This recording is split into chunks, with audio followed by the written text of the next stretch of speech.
Chamonix is one of the world's most famous ski resorts and hosted the first ever Winter Olympics in 1924.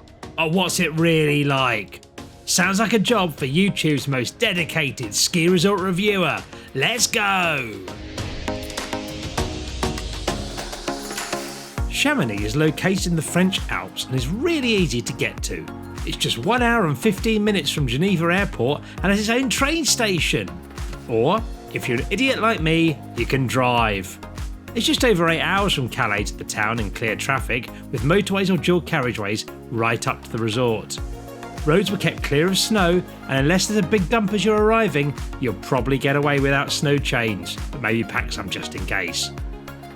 If you've got a car full of children like me, then it's probably worth breaking up your journey. On the way down, we stopped at Dijon, and on our return, we had a night in Reims, both which seem nice, fun cities. If you're driving at peak ski times, things can get busy, particularly around Geneva on Saturday changeover day, so try and avoid that if you can. For reference, we visited in February half term and stayed with a couple of other families at my friend Stu's dad's apartment in the heart of Chamonix. Stu organised the whole trip, and a couple of weeks beforehand, he did his Achilles playing football, so now he's basically just our chalet host. Anyway, what's the town like? The centre of Chamonix is a busy, bustling hub with as big a variety of shops and entertainment as I've ever seen in a ski town. It has a nice pedestrianised centre with loads of things to see and do. The town of Chamonix is exactly that. It's a town. It's not a picturesque chocolate box sort of mountain village like you get elsewhere in the Alps. And that's good or bad depending on what you like. I mean, my wife doesn't ski. I think she quite appreciates having a variety of different things that come with that, but it might not be what you're after if you're looking for that beautiful little thing. That's not to say it's not attractive. Some of the architecture's lovely. It looks quite Wes Anderson in places. There's a lot of different places there, ranging from McDonald's to sort of high-end boutiques and pretty much every winter sports brand you can imagine. Whether you like that, as I say, depends on what you're into, but there's certainly, you're not going to get bored if you're stuck in the town on a bad weather day. There's a lot of stuff to do here, as you'd imagine in a town of this size, off the slopes. We went to watch ice hockey one evening that was a lot of fun. Having seen ice hockey in the NHL in Canada, I thought it might be a bit rubbish, but it wasn't. The standard seemed good. There was a good atmosphere, nice, fun, entertaining evening, and the kids loved it. And also another evening we've gone and done the mechanical luge, which is I think a must-do if you visit Chamonix. You've got control of how fast it goes, so if you want a sedate thing, you can just slam the brakes, or you can fly down it like Arlo seemed to want to constantly. It does go quite high, doesn't it, Arlo? Are you steering? You're steering, I'm doing the power. It does go really high, and it went past 1,000,000 miles. Are you ready to go faster? Yeah. Here we go. Hi guys. Hi. Oh my god. Is it too fast or okay? Okay. Oh my god. Do you like it, Arlo? Yeah. It's quite good. Little tip would be to go slow at the beginning, so the people in front of you move, and then you can really pick up pace like we are now. How much goes do you get? How much goes do you get, Daddy? I don't know, how many goes do you want? How many goes do you want, okay? The area around the mechanical luge has plenty of other fun things to do and is great for families. One thing we really enjoyed were these strange monoski things that Stu got involved with despite his injury. So Chamonix has these little monoski type things. Go very still going, I can't help it. We're off. Oh. Does that make you the winner? Sure, maybe. Are you allowed to go with your leg? Probably not. Daddy, me get you because I want everywhere. No pain, no gain.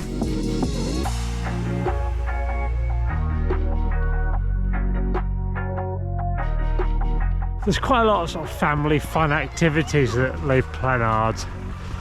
It's quite a nice little fun place to go. Not loads of skiing, but for afterwards, loads of fun. There are a wide range of eateries in Chamonix to suit all pockets. We ate at home most days to save money, but we did venture out for a few nice meals. Chez Richard in the heart of the town was my favourite boulangerie, where I often pick up a croissant for breakfast.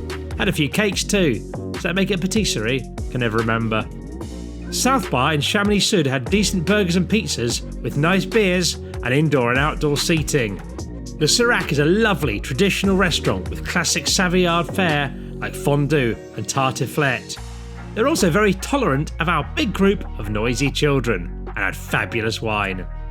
La Calèche, just up the road, also did great French food with an interesting interior and had an awesome bear thing outside. Your first après-ski, Arlo, are you excited? I'm excited. In terms of après-ski, there isn't a bar right on the slopes overlooking them, but the closest thing is the terrace at La Folie Douce, just behind the Savoy beginners area. If you're used to folly bars in other ski resorts, it's a bit tamer than you might expect, as it's primarily a hotel, but the terrace has a great atmosphere, live DJs and bands, ice-cold beer, and an occasional long wait at the bar. Unreal scenes there. I was at bar for so long, I thought I might actually be dead like Bruce Willis in Sixth Sense. But then the other barman saw what was going on, stepped in, sorted it out, got 2 jugs of beer, here we go. Good man, Robbie, what are you drinking? The other nice thing about La Folie Douce is the ice rink, where kids can learn to skate free of charge while their parents drink and neglect them. Paradise. Another notable drinkery was MBC, a local microbrewery with screens to watch sport, good local beer and chicken wings. For late night drinking, barred up on Rue du Moulin was great fun and full of locals and tourists alike. Skiing in Chamonix isn't as simple as buying a ticket and going up on a lift, and it took me a bit of time to get my head around the mountain layout. Essentially, there's various ski areas along the valley and beyond, so you kind of need to decide in advance what you're going to do and which of the 3 ski pass options will work for you. Firstly, you can get a hyper-local pass to cover a specific area, probably best suited to beginners or those just skiing for a day or two. Next is Chamonix Le Pass, the one we bought. This covers the main areas around the town and a couple of other bits down the valley, which you can either drive to or jump on the ski bus that's free with your lift pass. In total, you have access to 120 kilometres of pistes. If you're really keen to explore, the Mont Blanc Unlimited Pass is the one for you. This gives you access to 10 ski areas and 4 excursion sites, whatever they are, and includes Verbier in Switzerland and Courmayeur in Italy. It's perfect if you've got a car and are not afraid to use it. Of course, many people come to Chamonix for the world-class off-piste and in many cases to ski the 24-kilometre long La Vallée Blanche, arguably the most famous off-piste ski run in the world. But I'm afraid I can't really talk about that. I essentially had 2 hours whilst my kids were in ski school to go out and have some fun, so I was mostly limited to the piste in the Brevant area. So here's my review of those. For beginners, you can learn where my kids spent most of the week, in the Savoy beginners area at the bottom of the mountain. It has a magic carpet and a fun snowy playground for little ones, as well as 2 drag lifts servicing a single green run. Queues could get quite bad on the drag lifts during half term, particularly if you aren't in ski school, so I suggest jumping on the 2 or 2B bus and jumping off at Le Tour Village, where there's a much more chilled out beginners area with 4 lifts and much longer green runs. If you do that, be warned that the bus back can get rammed from the main Le Tour stop and you may need to wait for a few to get on, so watch out! The main Brevant ski area is accessed by a gondola, which then gives you access to another couple of green runs. If you're looking to progress from there, there's a handful of blue runs under the Parser, Source and Chalanon chairs.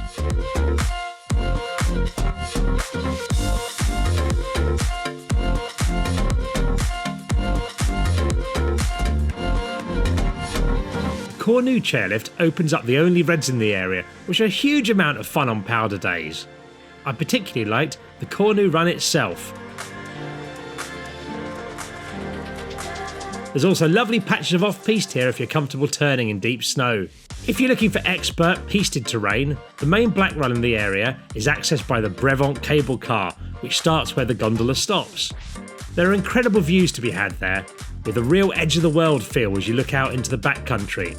It's possible to visit, have a drink and get the cable car back down. If you want to ski, then your only choice of piste descent is the black Charles Bozon.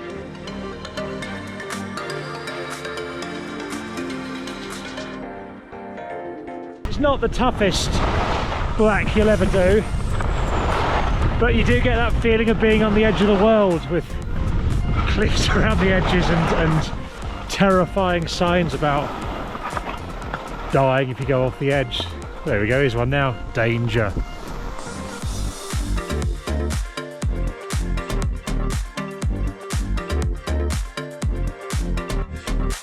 In all honesty, it isn't particularly tough, and if you're comfortable on reds, you'll be absolutely fine here.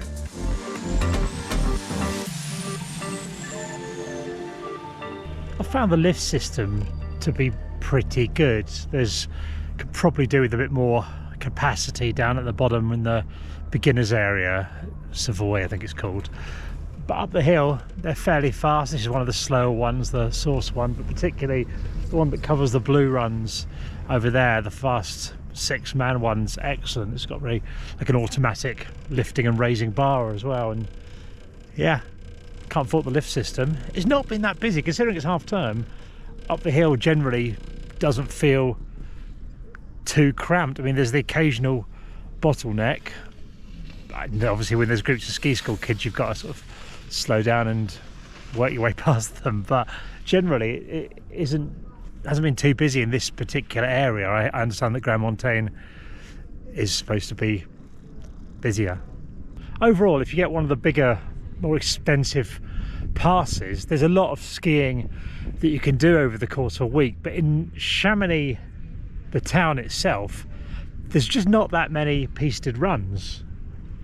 I think you're a group of similar ability skiers, a group of all adults or something like that, it would be quite easy to just jump on a bus in the morning and go and try out a different area each day, and you'd have a lot of fun doing that, even though there's a bit of bus faff.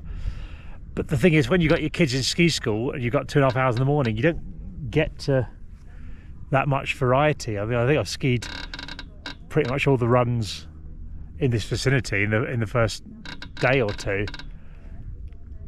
Not complaining though, because I've been away skiing for 2 years, so I'm absolutely delighted.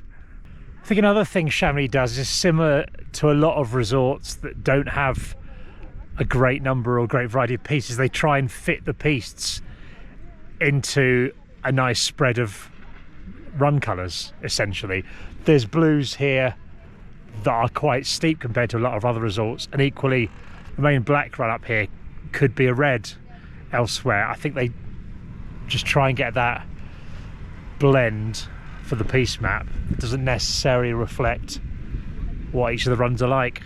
If you don't have to collect 3 children from ski school at 11:30 every morning, you've got the option of getting a cable car from the Brevon ski area to the Flégère ski area, which has a similar amount of mostly red runs. In terms of mountain huts, I didn't stumble upon any classics of the genre, but for on-mountain coffee, van show, beer, delete as appropriate, we tended to frequent Altitude 2000, which had very friendly staff and a nice big terrace. Once you're done for the day, chances are you'll have to get the gondola back down to the town. Although getting the gondola down each day, there is technically a run that goes back to the town, but there's not enough snow to ski it. We're in the middle of the season, and the guys we're staying with, Stu, who's been coming here for decades, says back in like the early 2000s they used to ski it every time, and now they'll be able to go up for years.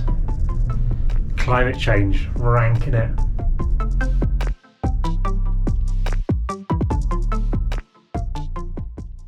But there is no ideal ski resort, and whether or not Chamonix is the place for you, like with every resort, depends on what you're looking for. If you are an expert skier who wants to go off piste, there's few places in the world better. La Vallée Blanche is a bucket list ski run, arguably the most famous off-piste route in the world, but there's other people I think it probably wouldn't be as good. I don't think there's great beginners terrain, and not much for beginners to progress onto easily without jumping on buses and travelling around.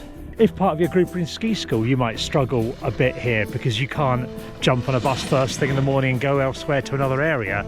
On the other hand, if you can do the basics and you don't mind jumping on a bus to go skiing, you can explore a great amount of terrain that you'd never get bored of on piste by just travelling around all the different resorts covered by the pass. The town will suit some people and not others. If you've got non-skiers in your group, they're going to love it. There's high-end spas, there's mechanical luges, there's all sorts of things to do there, but at the expense of it being this quaint little chocolate box place. Again, on the après ski front, it depends what you're after. There's lots of lively bars in town, but certainly on this Brevant side of things, it lacks a bar at the bottom of the hill as you come off and ski overlooking the slopes. I mean, the Folie Douce is just a little walk away to the terrace, but I quite like getting to the bottom, having a mulled wine, or vin chaud, as we say in France, and just watching the sun go down and the final skiers come in. For me and my family, it's not the ideal things. I think the kids found the skiing in Borovets in Bulgaria a lot more exciting because of the variety of things that they could do at their level of ability. Whereas if you're an expert, you wouldn't have found Borovets in Bulgaria as exciting as Chamonix. Overall though, we've had a great time. It shouldn't surprise you that this is a world famous ski resort. It's going to be quite good. I will personally return here in the future with either other skiers with this ability and no kids who have to worry about ski school, can travel around a bit, or when the kids are a bit older and a bit more good, if that's a phrase, at skiing. Until then, I'm going to enjoy the last few runs of the trip, and I'll see you hopefully very soon for another ski resort video. Let's go. Thanks for watching, and I hope to be back with another ski video in the near future. In the meantime, let me know in the comments where you'd like me to review. Alternatively, let me know all the flaws in my skiing technique, like at least one person does every time I do one of these videos. What legends!